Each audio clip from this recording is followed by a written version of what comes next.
Ndine zvinhu tu zvandiri kuda kuti iwe neni nhasi timboonesana.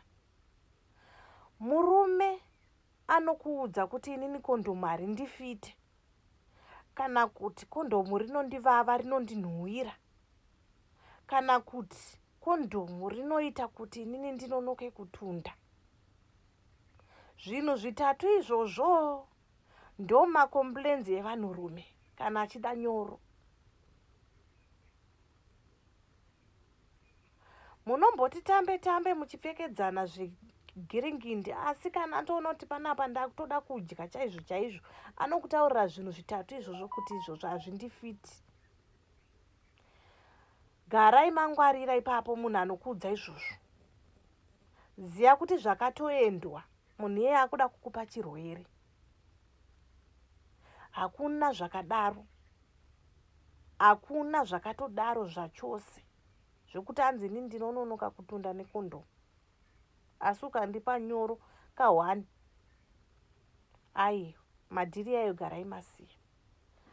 Namba 2, kune vakomana vanozviti vakomana wedhiripi. Vakomana vanononoka kutunda. Vanoita 45-50 minutes, 55 minutes, 1 hour ari pamusoro pemukadzi. Chimbonyatsoi kundiudza kuti munenge muchiiteipo. Ndo pamwe paye pamunozosiiva nevakadzi vachiudza kuti baba vane rushuzhu. Bota after bota, bota after bota, apa idamba refu. Damba refu hariko. Damba refu rinoratidza kuti iwewe hauna kukwana. Haunyatsoziva engo futi yekubata mukadzi wako kuti munzwirane kuda panguva imwe chete. Ndamukanzwirana shuga mese. Chinhu chakakosha 10 to 15 minutes dzakawanda. Ukada kuzorowa dzako idzo dzema 45 minutes dzembanje dzokuti hanzi ndoda kumuputira mbanje kudhara ikoko. Zvamanje manje 10 to 15 minutes bhozvo kuti mese munenge muchiri kuda kuitana. Munenge muchiwirana ende munopedzerana. Mese muchiri kuda kunyange second round ikazonzi ngaiuye. Unonyatsoida nemufaro. Unonyatsoitambira zvakanaka.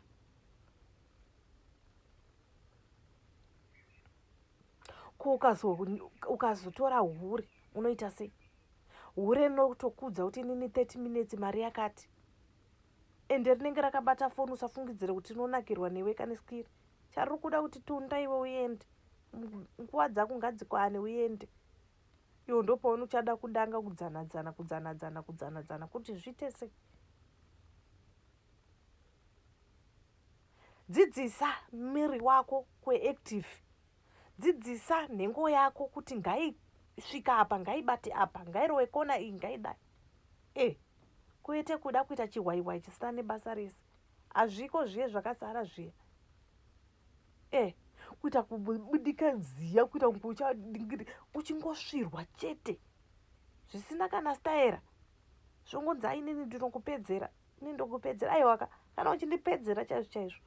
Ngatipedzerane pa 10 to 15 minutes ipapo. Ngationane nyanzvi pa 10 to 15 minutes apo. Ndo patochinyatsonana unyanzvi hwekuti iwe unosvika apa, ini ndinosvika apa. Kwete kuti hanzi inini ndinotoda damba refu. Damba refu for what? Kunani? Ma ladies outside there, muriko here. Morning guys. Love you all.